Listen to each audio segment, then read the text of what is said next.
جب تمہارا قادر، جب تمہارا قادر مطلق خدا ہو جائے گا۔ اعوذ باللہ من الشیطان الرجیم، بسم اللہ الرحمن الرحیم۔ سامعین و ناظرین کرام، السلام علیکم ورحمۃ اللہ وبرکاتہ۔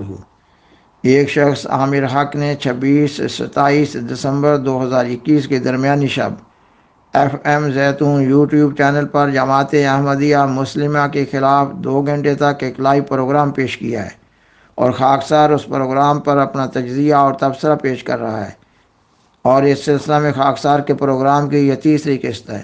مخالفین احمدیت کی طرف سے یہ اعتراض کیا جاتا ہے کہ سیدنا حضرت مسیح موعود علیہ السلام نے کئی ایک دعوے کیے ہیں۔ ان کا اس اعتراض سے یہ مقصد ہوتا ہے کہ آپ علیہ السلام نے ایک منصوبہ بندی کے تحت یہ دعوے کیے ہیں۔ اس جھوٹے مفروضہ کی بنا پر عامر حق نے کہا ہے کہ آپ علیہ السلام اپنے دعووں کے بارے میں کنفیوز تھے۔ اس پروگرام میں سیدنا حضرت مسیح موعود علیہ السلام کے دعوی کا پس منظر اور دعوی مجددیت کے بارے میں بات کی جا رہی ہے۔ پروگرام کو آگے بڑھانے سے قبل درخواست ہے کہ اگر آپ کو یہ پروگرام پسند آئے تو اسے لائک کریں، اپنے دوستوں اور فیملی ممبر سے شیئر کریں اور اس چینل کو سبسکرائب کریں۔ جزاکم اللہ تعالی احسن الجزا۔ خاکسار نے گزشتہ پروگرام میں سیدنا حضرت مسیح موعود علیہ السلام کی صداقت کے ثبوت کے لیے ضرورت زمانہ کی دلیل قائم کی تھی، یہ کہ اس وقت زمانہ تقاضا کر رہا تھا کہ یہ وقت ظہور امام مہدی و نزول مسیح موعود کا ہے۔ خاکسار نے گزشتہ پروگرام میں بیان کیا تھا کہ مسلمان اپنی تاریخ کے انتہائی نازک ترین دور میں سے گزر رہے تھے اور اسلام کو ایک لا علاج مرد بیمار قرار دے دیا گیا تھا۔ خاکسار نے اپنے گزشتہ پروگرام میں ہندوستان کے ایک مشہور مسلمان شاعر مولانا حالی کی مسدس میں سے چند ایک اشعار پیش کیے تھے۔ انہوں نے اپنی ایک لمبی مسدس میں مسلمانوں کی بے بسی کا نقشہ کھینچا ہے۔ ان کی یہ مسدس دراصل اعلان کر رہی ہے کہ سیدنا حضرت محمد رسول اللہ صلی اللہ علیہ وآلہ وسلم کی وہ پیش گوئی پوری ہوگی جس میں آپ صلی اللہ علیہ وآلہ وسلم نے آخری زمانہ کی علامات میں سے ایک علامت یہ بیان فرمائی تھی کہ ایک وقت آتا ہے کہ اسلام کا صرف ایک نام باقی رہ جائے گا اور قرآن کے صرف حروف باقی رہ جائیں گے، اور اس وقت کے علماء بدترین مخلوق ہوں گے۔ اس بے بسی کے عالم میں سیدنا حضرت مرزا غلام احمد قادیانی علیہ السلام نے عالمی اسلام کو جاں فضا مژدہ سناتے ہوئے فرمایا، ایک بڑی مدت سے دین کو کفر تک کھاتا رہا، اب یقین سمجھو کہ آئے کفر کو کھانے کے دن۔ دوستو، اس یار نے دین کی مصیبت دیکھ لی، آئیں گے اس باغ کے اب جلد لہرانے کے دن۔ سامعین و ناظرین کرام، آپ علیہ السلام کی عظیم سوانے اور سیرت طیبہ کے مطالعہ سے معلوم ہو رہا ہے کہ اللہ تعالیٰ نے آپ علیہ السلام کو اپنے ایک عظیم مقصد کے لیے پیدا کیا تھا۔ اللہ تعالیٰ آپ علیہ السلام کو اس زمانہ میں اسلام کے کامیاب دفاع اور اشاعت اسلام کے لیے تیار کر رہا تھا۔ آپ علیہ السلام اپنی اوائل جوانی سے ہی قرآن مجید کا بہت مطالعہ کرتے اور گہرا غور و فکر کیا کرتے تھے۔ آپ علیہ السلام نے اللہ تعالیٰ کے راستے میں فرض عبادات کے ساتھ ساتھ نفلی عبادات، نفلی روزے اور مجاہدات شاقہ کیے۔ اوائل جوانی سے ہی آپ علیہ السلام اسلام کے کامیاب دفاع اور اشاعت اسلام کے لیے غیر مسلموں سے مباحثات و مناظرات کر رہے تھے، اخبارات و رسائل میں مضامین لکھ رہے تھے۔ آپ علیہ السلام کے دل میں ڈالا گیا کہ مباحثات و مناظرات، اخبارات و رسائل کے مضامین کا اثر تو عارضی اور محدود ہوتا ہے۔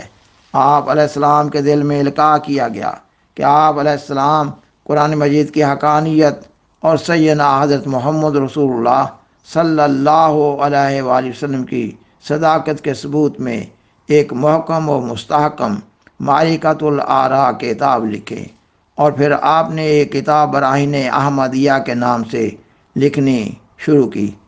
آپ علیہ السلام نے اس کتاب کی عظمت شان کے اظہار کے لیے اقوام عالم کے نام ایک اشتہار شائع کیا، یہ کہ آپ قرآن مجید کی حقانیت اور سیدنا حضرت محمد رسول اللہ صلی اللہ علیہ وآلہ وسلم کی صداقت کے ثبوت میں ایک کتاب لکھ رہے ہیں۔ آپ علیہ السلام نے اقوام عالم کو 10,000 روپیہ کا انعامی چیلنج دیتے ہوئے ایک اشتہار شائع کیا کہ ان میں سے اگر کوئی کسی مذہب کا داعی اپنی مذہبی کتاب میں سے اپنے مذہب کی صداقت کے دلائل اس کتاب کے بد مقابل دیتے ہوئے کوئی اور کتاب لے آئے یا کم از کم آپ علیہ السلام کے پیش کردہ دلائل کو ہی توڑ دے تو اس کو 10,000 روپیہ بطور انعام دیا جائے گا۔ آپ علیہ السلام نے یہ بھی پیشکش کی کہ اگر کوئی آپ علیہ السلام کے پیش کردہ دلائل کے برابر دلائل نہ لا سکے تو پھر وہ نصف یا تیسرے یا چوتھے یا پانچویں حصے کے برابر ہی دلائل بالمقابل لے آوے، یا اگر کوئی کچھ بھی دلائل بالمقابل نہیں لا سکتا تو آپ علیہ السلام کے ہی پیش کردہ دلائل کو نمبر وار توڑ دے۔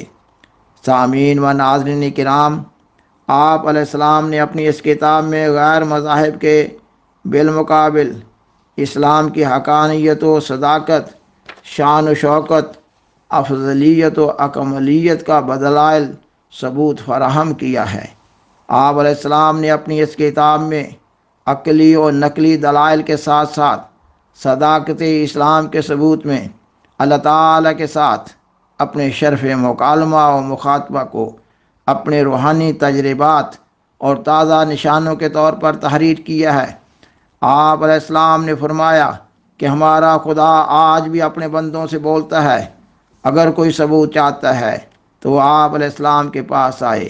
سامعین و ناظرین کرام، وہ شخص جس کو خدا تعالیٰ نے غیر مذاہب کے بالمقابل خود کھڑا کیا اور وہ اقوام عالم کو سیدنا حضرت محمد رسول اللہ صلی اللہ علیہ وآلہ وسلم کی نیابت میں ایک کامیاب داعی کے طور پر پکار رہا ہے، وہ بقول مخالفین راستہ سے ہٹا ہوا ہے اور کنفیوز ہے۔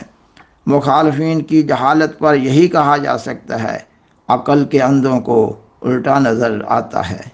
بہرحال دنیا براہین احمدیہ کا جواب لانے سے عاجز آ گئی۔ آپ علیہ السلام نے یہ کتاب 1880 تا 1884 کے عرصہ میں لکھی اور شائع کی۔ جب آپ علیہ السلام مارچ 1882 میں کتاب براہین احمدیہ کا حصہ سوم لکھ رہے تھے، اس وقت آپ علیہ السلام پر ماموریت کا پہلا الہام نازل ہوا۔ یہ الہام عربی زبان کے 101 کلمات پر مشتمل ہے۔ ان کلمات میں مختلف الانواع پیش گوئیاں ہیں۔ آپ علیہ السلام نے ان کلمات کو اسی جگہ لکھ دیا جہاں آپ نے یہ الہام وصول پایا تھا، اور کتاب لکھنے کے عمل کو جاری رکھا۔ کتاب براہین احمدیہ پر ہندوستان بھر کے اہل اللہ اور مشہور علماء نے لمبے لمبے تبصرے لکھے اور اپنے اخبارات و رسائل میں شائع کیے۔ اس وقت ان تبصروں کو اس پروگرام میں شامل کرنے کی گنجائش نہیں ہے۔ مختصر یہ کہ سب نے لکھا کہ اسلام کی یہ بہت بڑی خدمت ہے۔ مسلمانوں کی مردہ رگوں میں دوبارہ نئی زندگی کی لہر دوڑنے لگی تھی اور مسلمانوں کی ایک کثیر تعداد آپ سے بیعت لینے کی درخواست کرنے لگی، مگر آپ نے ہر کسی کو یہی جواب دیا کہ آپ علیہ السلام اللہ تعالیٰ کی نگرانی میں خدمت اسلام کا عام فریضہ سر انجام دے رہے ہیں، اور سلسلہ بیعت کے لیے اللہ تعالیٰ کی طرف سے کوئی اشارہ نہیں ہے۔ سامعین و ناظرین کرام، یہ تو حقائق ہیں، اور ان حقائق کی روشنی میں نہیں کہا جا سکتا کہ آپ علیہ السلام نے منصوبہ بندی سے کوئی دعویٰ کیا ہے۔ انسانی زندگی کا تو کوئی اعتبار نہیں ہے۔ مارچ 1882 میں ماموریت کا پہلا الہام نازل ہوا۔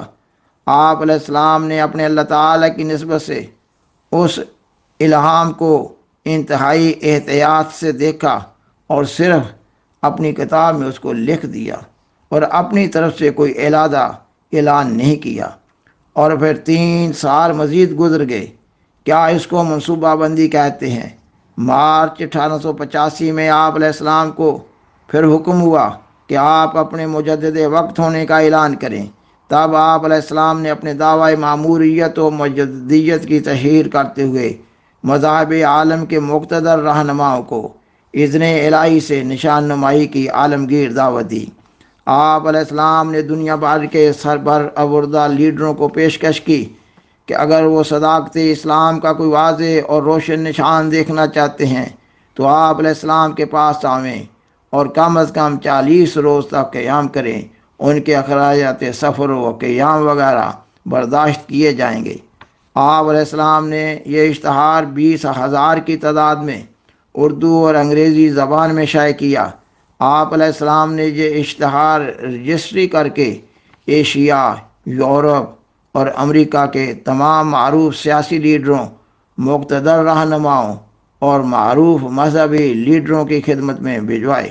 سامعین و ناظرین کرام، تصور کیجئے آپ علیہ السلام تنہا ہیں۔ پہلے آپ علیہ السلام نے براہین احمدیہ جیسی ایک ضخیم کتاب لکھی، شائع کی اور پھر ہندوستان بھر میں اس کتاب کی تشہیر کی، اور پھر اس زمانہ میں دنیا بھر سے مقتدر رہنماؤں کے نام اور پتہ جات کا حصول کوئی آسان کام نہ تھا، اور پھر آپ نے 20,000 کی تعداد میں یہ اشتہارات رجسٹری کروا کر بھجوائے۔ کیا ایسا شخص اپنے دعویٰ کے بارے میں کنفیوز ہو سکتا ہے یا کسی اپنی انسانی منصوبہ بندی سے وہ یہ ایسا دعویٰ کر سکتا ہے؟ اس دور میں اسلام کے ایک فتح نصیب جرنیل کی حیثیت سے ہی کھڑا ہونا ہی آپ علیہ السلام کی صداقت کی ایک بہت بڑی دلیل ہے۔ لہٰذا ہماری ایک تاریخ ہے، ایک مستند اور سکہ تاریخ ہے جس کو جھٹلایا نہیں جا سکتا۔ مخالفین احمدیت کے پاس ہمارے بالمقابل کوئی دلیل نہیں ہے۔ یہ لوگ محض گالیاں دے رہے ہوتے ہیں اور محض شور و غوغا کر رہے ہوتے ہیں، جو ایک شیطانی عمل ہے۔ سامعین و ناظرین کرام، یہ مضمون ابھی جاری ہے، عذرا کرم اگلی قسط کا انتظار کیجیے۔ وآخر دعوانا ان الحمدللہ رب العالمین۔ شکریہ۔